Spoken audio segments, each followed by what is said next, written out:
Tonight, we will take both the law and the promise. Just a little while on the promise, that you may not be concerned.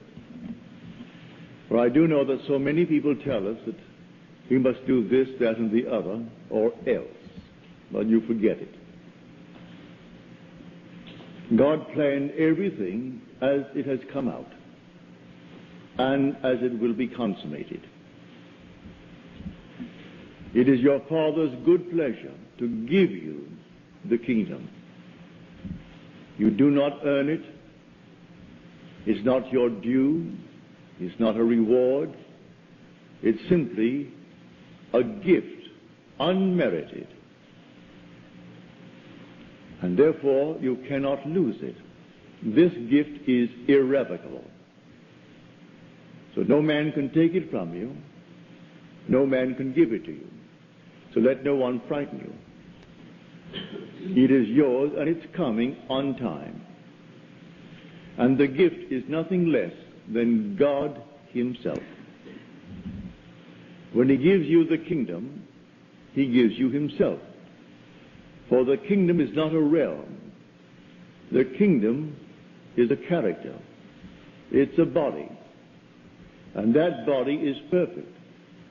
And wherever you are clothed in that body, everything around you is perfect. No matter where you go, were you in the petrified forest, it would burst into foliage. Were you in the desert, it would simply blossom like the rose. Were you in the midst of all broken members of society, they would all be in harmony. If you came into a world where there were blind, lame, halt, withered, instantly as you glide by, eyes that were missing would come out of the nowhere and fill the empty sockets. Arms that are missing, feet missing, everything will be made perfect because you are present. That is God's gift, which is the gift of himself, which is his body. One day you'll be clothed with that body. So set your hope fully upon the grace that is coming to you at the revelation of Jesus Christ within you. That is the unfolding within you of God and his Son. And this is the hope that makes it wisdom to endure the burden of this long, dark night of time. For as Paul said, I consider the sufferings of this present time not worth comparing with the glory that is to be revealed in us. We are told we are justified by his grace. Well, justification in Scripture is divine acquittal. You're completely acquitted. No matter what you have ever done, you are acquitted. So when we are told, those whom he foreknew, he also predestined to be conformed to the image of his Son.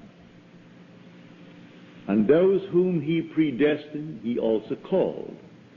And those whom he called, he also justified.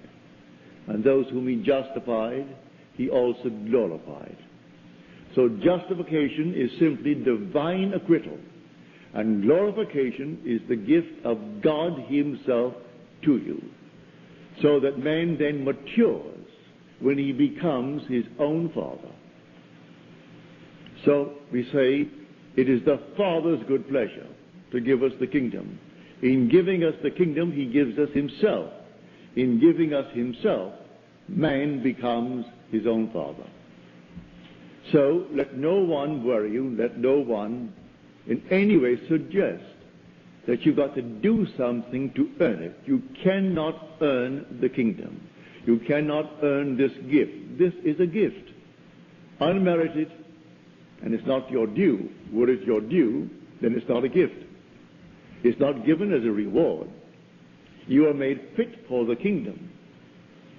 And your fitness for the kingdom is the consequence, not the condition of his gift. The minute he gives you himself, you are fitted for the kingdom, and you wear the body of God. And everything in your presence, while you wear it, is made perfect. But having given us the promise comes first in Scripture. Then we are told he gave us the law to cushion us while we as pilgrims walk through the furnaces. And so we have a law. Man is not aware of the law. Even the wisest of men, they're not aware of it. I'll go back now to 1949. I was in Milwaukee. And I gave a series of lectures on the Bible. And this couple, he was a physicist, the head physicist of Alice Chalmers. They're a huge, big manufacturing firm making these turbines, sometimes bigger than this interior. And he was the head of the chemical department, where they would send water from all over the world who bought the turbine. And he would analyze the water to discover the problem that they faced, because the water, as it came through the stream, gathered the chemicals, and then the chemicals deposited itself within the turbine, and so they would send him samples of the water. And then he would analyze the water and then send them the solution to their problem. Well, being a trained chemist and the head of the department, he didn't take issue with me, but he said, Neville, I can't quite go along with you, because as a chemist, it's in conflict with my training. You tell me that you can go forward in time, that you can move backwards in time, that all things are, and everything is now, at this very moment. And yet you're telling me you can make things change, and it's in conflict with my training. We have a law known, said he, and we call it entropy. And entropy means that the past is fixed and unalterable. You cannot change it. If that could be changed, it throws everything out of kilter in my lab. I must know the past is unalterable, like braiding a lady's hair. And the braided part, that's fixed. The rest is future, not yet braided. We are waiting to see how it will develop from the braided part, because that is completely fixed and unalterable. And you tell me it is not, that the whole vast world exists now, past, present, and future, and that you can go into these sections of time in a world that is finished. But I can't go along with that. That's perfectly all right. I'm not a chemist. I'm not a scientist, so I cannot argue the point with you. I only know my visions. And I teach vision as I have actually experienced it. And I can go into these spots. I have gone into these places, and the past has not passed away. And it's fixed, as you say, but I'm quite sure one could go back and revise that past and change it.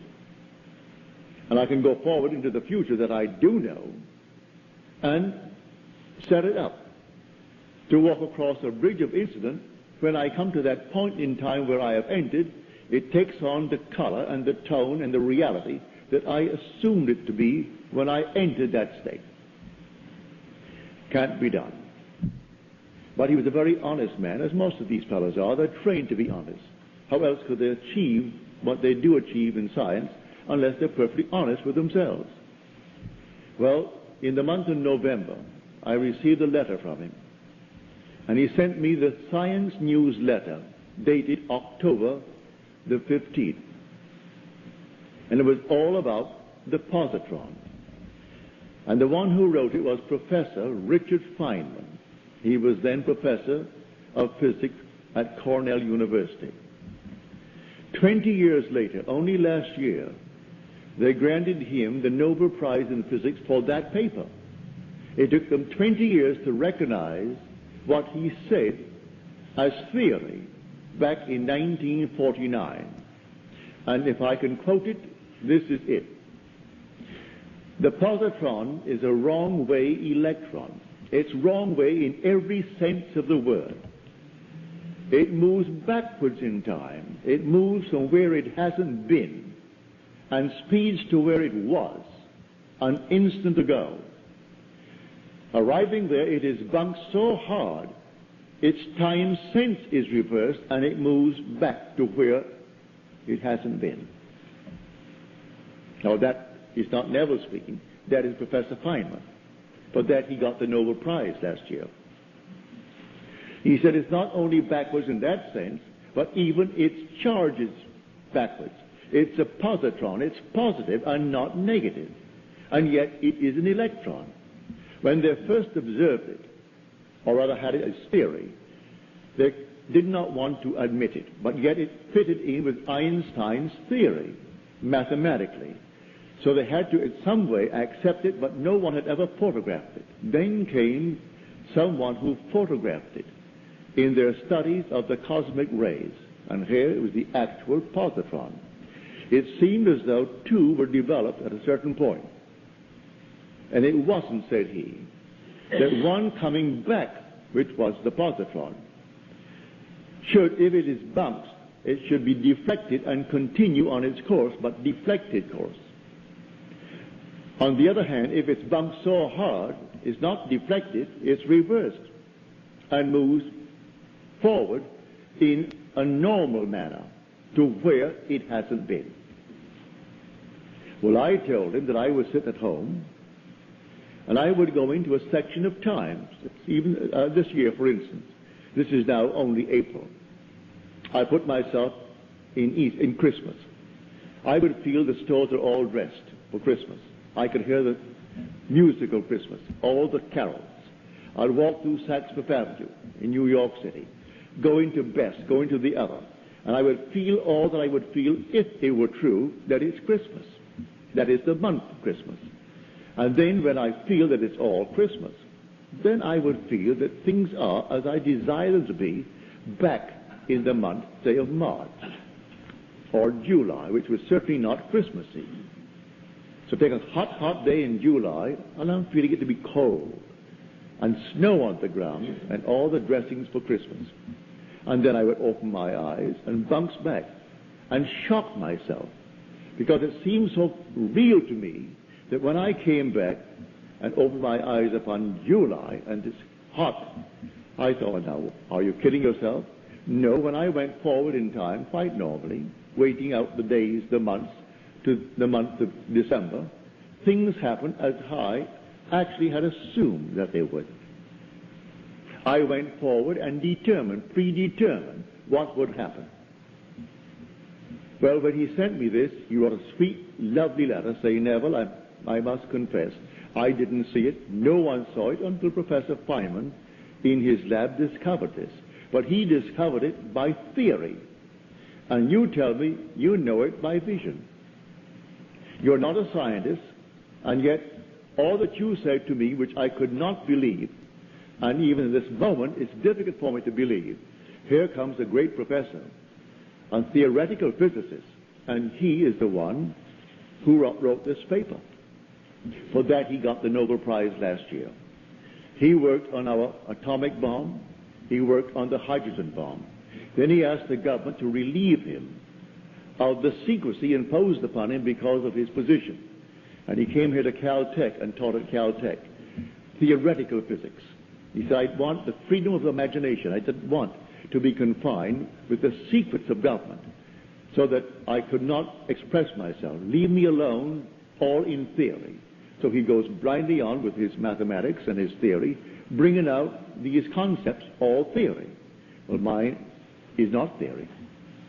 I go into these states. Now, look at it this way. See the whole vast world as infinite states.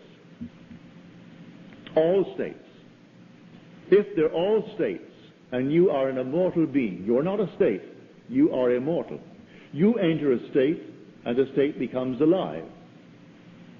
Therefore, you are not to blame if you enter a state unwittingly, and it's a horrible state. Men not knowing that you are in a state, they condemn you. But you have to express the contents of that state. If you enter the state of poverty, you have to experience poverty. If you remain in it, you must go and drink that to the very last drop, the dregs of that cup. If you go into any state and remain in that state, you're going to drink it to the very last drop. But you can get out of a state. You don't have to remain in it if you know it's a state. If you don't know it's a state, you identify yourself with the state and think that you're it. Man has identified himself with this little body, and he thinks he is it. So the day comes, he has to discard it because he's worn it out. As he discards it, all of his friends are crying to think he died. He can't die. He is an immortal being who wore a garment of flesh and blood. That same being who goes into states, remaining in a state, and the state has to be expressed by him who resurrected the state. For I am the resurrection and the life of that state. Now, you can change an individual with or without his consent if you so desire. Here is the story of a friend of mine. I persuaded him to give up his job here. I knew he was a single man, and he would like to do what I am doing. So I said, San Francisco is wide open. I only go there once a year for 4 weeks at a time. Now I have reduced it to 2 weeks at a time. But I used to go, in the early years, 4 weeks. I said, they need someone badly who knows this law. You can't teach the promise because you do not know it. You can tell it, but from hearsay, because you have not experienced the promise. But you do know the law. And you are presentable, you are a gentleman, you go up there, I will not give you any money. But I will give you my mailing list of 500. It's a live list. And you send out my list. When I go, I will tell them that I allowed you to have my list, and I will get behind you in that manner, but not in any other way. You've got to go on faith. Well, he quit his job here. He had seniority of 8 years in the place that he worked. He goes up to San Francisco, and he made arrangements to open. He had a little dog, lovely little dog, and he was walking this dog one afternoon before he opened. And a man came over and greeted him and said, "What a nice little dog you have." And then after the usual greetings, he said, "Can you help me out? I haven't eaten today. I'm out of work." And my friend said, "No, I have no money, but I will do what I can, but I can't give you any money." The man couldn't quite understand that. You can't give me money. What else could you do?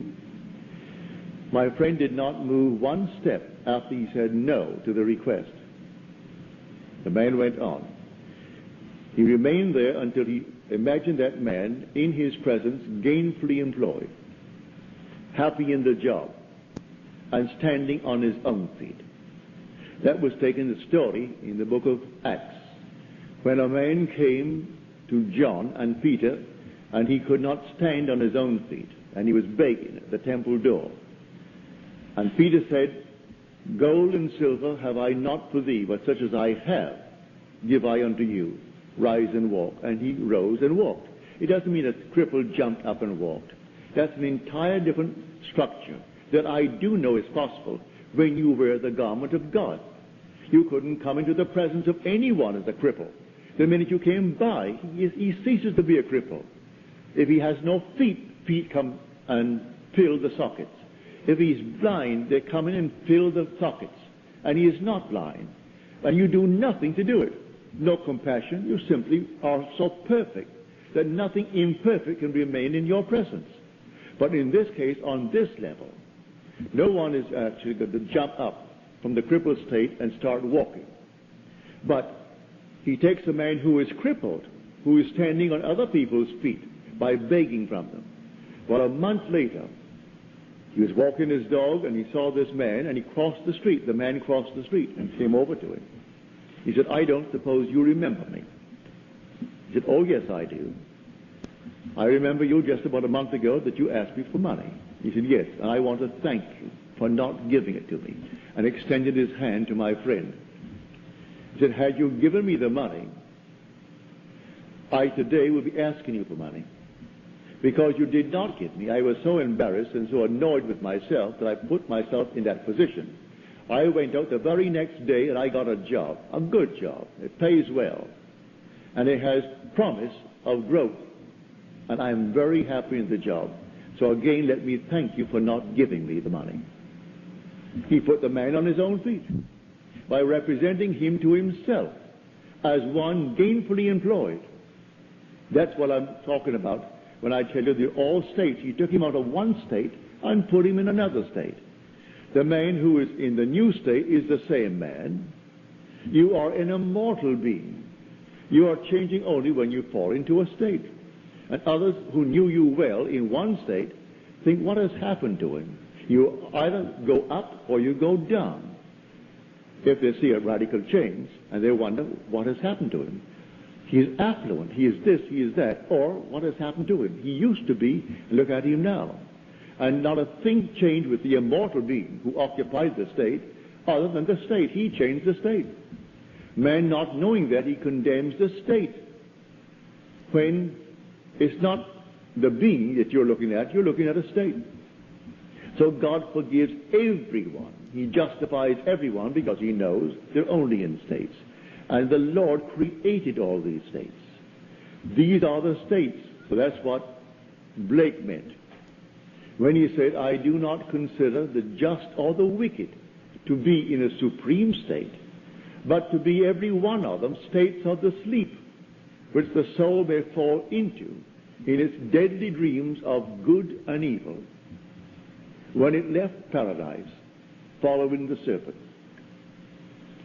Following the serpent, when man left that heavenly state of innocence and came into a world of experience, of educative darkness, and experienced generation. For here we are generating and multiplying these garments to clothe the innocent one who has come down. So the whole drama is from innocence through experience to an awakened imagination. When the imagination completely awakes, that's the divine body, Jesus. That's God. And it takes all of this journey. We are the pilgrims moving through states. So I tell you, master the art of moving from one state to another state. You are not the state. You never have been, and you never will be. The state, if you are going to condemn the state, but why condemn anything? Move him out of a state into another state. Move yourself out of one state into another state.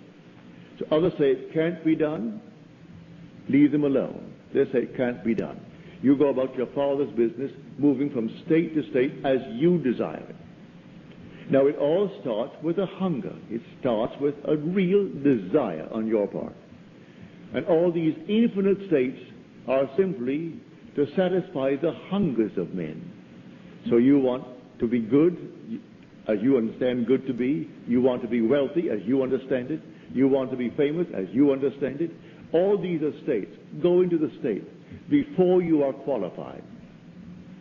Go into the state and stay there. The state has all the things necessary to externalize itself. But you are the occupant power. You have to go into the state and dwell there. Now, as I go into it, let me remain in it. If I come back like the positron, I'm simply going to be turned right around. I'm not going to be deflected and continue my journey in the same direction, only deflected. I'm going to be so shocked, and everyone is shocked. When I go into a state and it seems like this, it seems so real. When I open my eyes, oh, here I am, back there. But that shock turns me around from that return to my motion forward now as an electron. I'm not a positron anymore. I was a positron when I actually started back in time. And when I reached this body, and the body is jolted when I open my eyes, then what I did there, I am moving across a bridge of incident now, some series of events that leads me up to the fulfillment in what the world calls reality. But it was real when I occupied it in my imagination. That's when it was real. We exist in these bodies. We live in our imaginations. For our imaginations, these are the only realities. Imagination is God. There is the divine body, Jesus. I used to sit and simply try it in my living room. I couldn't see the chair where I sat in the living room from the telephone in the hallway. I would sit at the telephone in my imagination while my body was in the living room. And then I would assume I'm at the telephone. Physically, I couldn't see that body. And then suddenly I would feel myself back on the chair. And what a shock. And then from the chair, I would put myself back at the telephone. I would stand on the outside of the house and see it like this building, see it from the street rather than from here, and assume while I'm standing here that I am looking at the building from the outside. And suddenly you are on the outside, and you're looking at it from the outside. Do it with your own home. Do it with anything in your room. And that gets you sort of in a state of moving. You become mobile, as it were. And it's easy then to occupy any state. And they're only states. So when someone thinks themselves so important, it's only a state, but all right, that state in itself is important to them. And anyone occupying that state must do exactly what they would do. If I were in the state of Hitler, I would do the same thing Hitler did. Because it's a state. And if I fall into it, knowingly or unknowingly, I've got to play that part. So he does not consider the just or the wicked to be in a supreme state, but to be every one of them states of the sleep, which the soul falls into when it leaves paradise following the serpent. That serpent of generation. So here, you can be what you want to be if you know that all these are only states. And in the end, you are justified. You are completely exonerated. You are acquitted, divinely acquitted. So let no one frighten you as to what you must do to earn the kingdom. You do not earn the kingdom. It's your Father's good pleasure to give it to you. And it's a gift that is not your due. It's not a reward for any good things you did. If you're in a state and you think that the good things you're doing is only the state, you moved into it, and I personally find it easier living in my world to be in good states. I find it easier to be kind than to be unkind. If I'm ever unkind, it hurts me more than anyone who received my dart, as it were. An unkind remark hurts me more than the one who received it from me. So I find it easier to be in that sort of a state. But eventually, you will completely awake with a gift, and the gift is God himself. There's nothing but God in this world. But nothing but God. Someone called me up and asked me about devils. That she went down to this Christian Science practitioner who now feels she is now hungry with devils. Well, they teach devils, how the devil does this, the devil does that. Just getting away from the first and great commandment, which is the great commandment, the Shema, the confession of faith in the Hebraic world. Hear, O God, the Lord our God, the Lord is one. The minute you get away from that, you have a devil. There's another God, another creator, another something. And you have 2, you're going to have 4, you're going to have 8, 16, 32, and so on. Always come back to that fundamental state. There is only God. And God is your own wonderful human imagination. When you say, I am, that's God. There is no other, and never will be another God. He is going to unfold himself within you and completely awaken. And when he awakens, you are God. And then you'll be clothed in that heavenly garment. And I'm telling you, it is a heavenly garment. I can't describe it other than to tell you, when you're in it, you're not standing on the earth. You're lifted off, as it were. And I can only describe it as air and fire. And when you glide by, and the sea of humanity, imperfect, you do not raise one little finger to change them. No compassion, because they cannot remain that way when you go by. And as you glide by, every one is made perfect. Every one, not one is left out. Doesn't matter what he did to lose his eyes, what he did to lose his arms, to lose his legs, to lose his tongue. It doesn't matter what he did. In your presence, he cannot remain imperfect. And everyone is made perfect. That is the kingdom. So it is your Father's good pleasure to give you the kingdom. So set your hope fully upon this gift. And then you can endure the temporary ills of the world. Because we are moving through all these things, and not every moment of time are we alert to these states, and we can fall into it by reading the newspaper, fall into it by hearing a news bulletin, fall into it by a little conversation with a friend. And there we slip innocently into a state.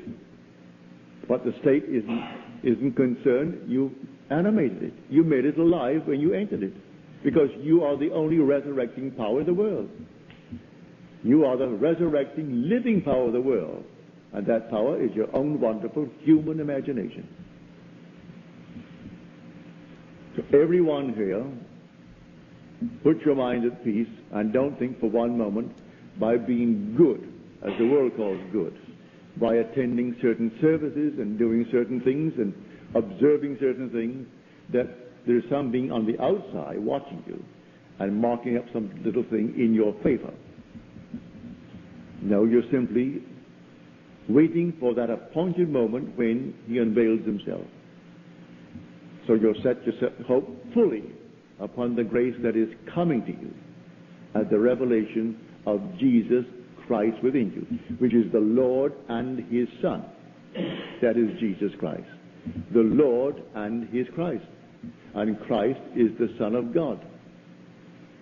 And no one can say Jesus is Lord except by the Holy Spirit. And the Holy Spirit is the remembrance. Well, he doesn't really bring about that remembrance until the Son appears. And when the Son appears, memory returns, and then you know who the Lord is, because you know who his Son is. And you wear this little garment until a few more years. You take it off, and then you are not in this world at all. You are in an entirely different world, where everything is perfect, because you are perfect. And when you want to make yourself seen by another, you make that choice. They do not come in search of you and see you. I'll give you one little story. She doesn't come here anymore. She may not be in the city. But she told me one night quite innocently. She said, you know, I found myself out. I was very, very conscious. And I said to these people around me, do you know of Neville? And they said, yes. And then she said, who is he? And with that, she said, I was whirled as though I was some meteor flying through space, thrown out, as it were, and woke scared to death. You do not see one who has already been born from above until he chooses to show himself. He must manifest himself to you. You do not go looking for him. Because unless you are born from above, you cannot enter the kingdom. Even though it's his pleasure to give you the kingdom, it will come after your birth from above. Prior to that birth, he can't give you the kingdom. And one to whom he's already given the kingdom is not in the world. Though for a little while he is in the world telling the story, telling it from experience and not from theory. So I'm telling you exactly what has happened to me. I share it with you. And it's going to happen to you, every one of you. So let no one in any way try to convince you that you must be a little better than you are if you would get the kingdom. The kingdom is your gift. And listen to the words in the 11th chapter of Romans. It is irrevocable. The gift and the call of God are irrevocable. You cannot revoke it, and no one can revoke it. And your inheritance is not only God. You're told in the 4th chapter of Romans, you inherit the world. The world is yours, and all within it. You don't inherit some little portion of the world. You inherit God, and God owns the world, and the world is your inheritance. So in the 16th Psalm, David is made to say, The portion of my inheritance is the Lord. That's his portion. He inherits the Lord. The Son inherits the Father. And so a man matures when he becomes his own father. This is the great mystery of Scripture. And you will inherit the Father, for it is his will, and no one can break his will. It's your Father's good pleasure to give you. So when you hear people bragging how this one is better than the other one, forget it. They're judging states. So that man is richer because he's a state that is richer than the other state that is poor. But the occupant of the rich state does not differ from the occupant of the poor state. And the occupant of the state tonight that is in jail does not differ from the judge who sentenced him. One is not better than the other in the eyes of God. In the eyes of God, all are acquitted. That's justification. We are justified by his grace, we are told. All are justified by his grace.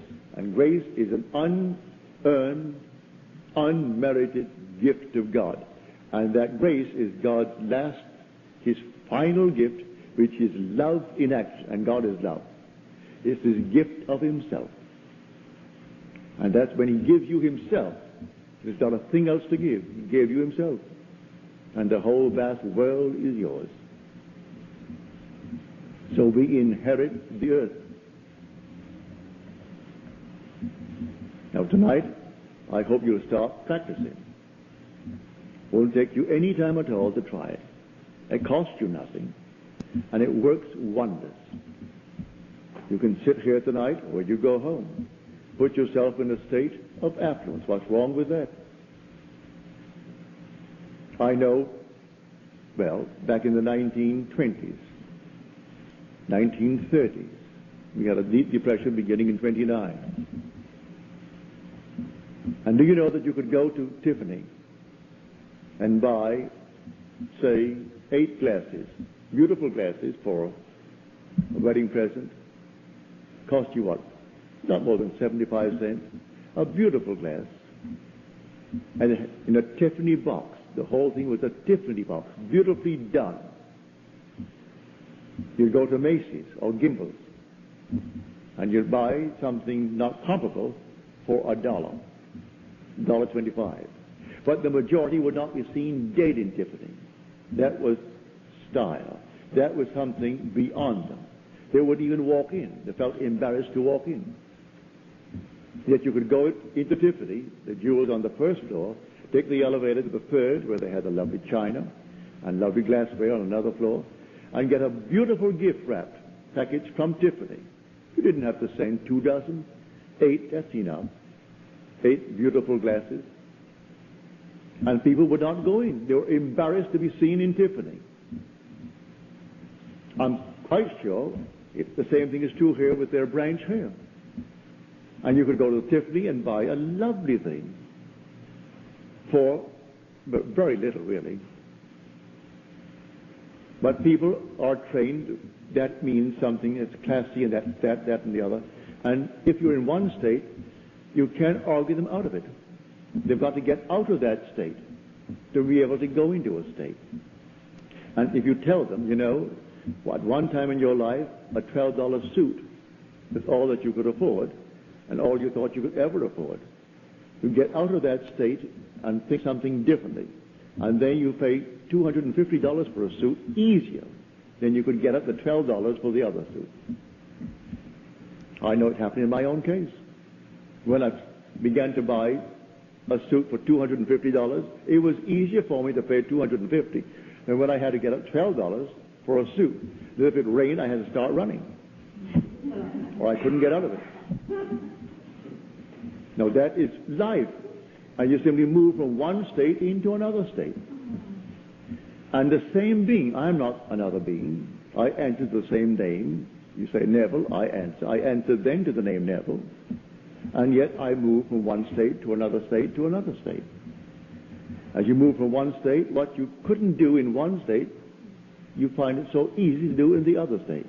I was in a state for the longest while where I couldn't eat meat, fish, fowl, drink alcohol, smoke, sex. Well, I did nothing. but nothing.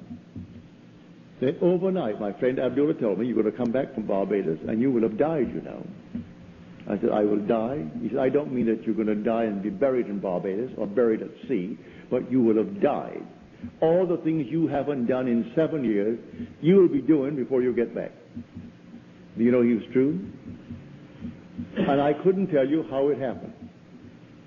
I couldn't tell you how it happened. It just happened. In Barbados, I lived for 3 months in my mother's home, and still lived as I did in New York City. And on my trip north, in 10 days, I was doing everything I hadn't done in 7 years. And I cannot tell you how it happened. I moved out from one state into another state, and it came to me as normal and as natural to do the things I did at sea as I did in 7 years the other things that I didn't do. So I tell you, the only states, all states of consciousness. And if you recognize that, you can forgive every being in this world, no matter what he is or what he plans to be or what he has done. Because in the end, he is going to be justified. He is justified by the grace of God, as we are told. Everyone is justified by the grace of God. He is divinely acquitted. And when God acquits him, who is going to judge him? And after justification comes glorification. So he begins with those whom he foreknew. Well, he foreknew us, for he chose us in him before the foundation of the world. And if he chose me in him before the foundation of the world, then he knew me. And those whom he foreknew, well then he also predestined. He predestined them to be conformed to the image of his Son, that which reflects his glory and radiates his glory and bears the express image of himself. I am destined to be that, to be the express image of himself. And those whom he then predestined, he called. Call my sons from afar and my daughters from the end of the earth. Call them all. And he's calling us one by one by one, for we are so altogether unique. He can't call us in pairs. Call us one by one. And those whom he called, he also justified. And those whom he justified, he also glorified. So you are destined to be glorified with God, as God. And it will not in any way be stopped by anyone. So let no one frighten you. From the pulpits of the world, every Sunday morning, they try to scare the people to death, set themselves up as the criterion of what people ought to be. In other words, look at me, they will say, and follow me. I saw in yesterday's paper this son of a very prominent evangelist across the country. He's in Barbados, he's in all the West Indies, he's all over Europe. Someone in Denmark wrote me 3 letters recently, asking what I think of him. Well, I did not respond. I answered his first 2 letters, and then when he kept on trying to make this a conversation between us, and he mentioned this party, I did not answer. I never listened to the man. I've never read any of his works. But when I read in the paper yesterday a picture of his son, who confessed that he was simply, he has sinned against his wife and his children. Well, you know what he means. And then he sinned against God. Then I went on to read that this man takes in tithes $30 million a year in tithes. He tells them how they're serving God when they send him money and taking in $30 million tax-free. It's religion, $30 million. So now the son has now been removed from being the heir. The father's 80 years old, but he's still in control of that $30 million a year, tax-free. I wonder what he talks about. So that is big business. When you go into that sort of money, that's big business. And you have no room in your mind's eye for any spirituality, none whatsoever. And you can take that greatest of all books and make a mess of it, interpret it as something that is taking place here in secular world. It isn't secular at all. This story is profoundly, well, it's all spirituality. It's God's plan of redemption. It has nothing to do with the secular world. And they're telling you the future of America, the future of Russia, the future of China. It's not in Scripture.